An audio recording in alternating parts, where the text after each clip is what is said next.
So this is what I call the high chair crumb catcher, or food catcher, or hell, the bottle catcher too.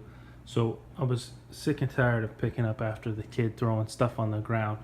So I went and fabricated this setup. So plenty of room off to the side, double her arm length actually out to here. It naturally just folds up like, or shoots out like this.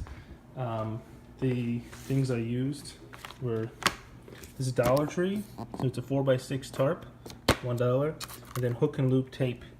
Comes in two reels for both sides. They're self-adhesive. Also $1. So I got $2 into this thing.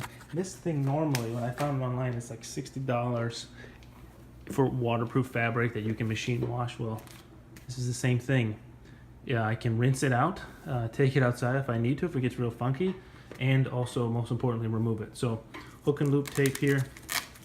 I stuck one here so when she's in place, I put it up. When she's not, I took another larger piece, and you can make it as long as you want. Stuck it there. Put that one. Stick it there, and then you take in and out. So you can clean out those crumbs every time if they're, unless they're like chicken or something. You should probably do it every time. But if it's just Cheerios or whatever, and then the same thing here.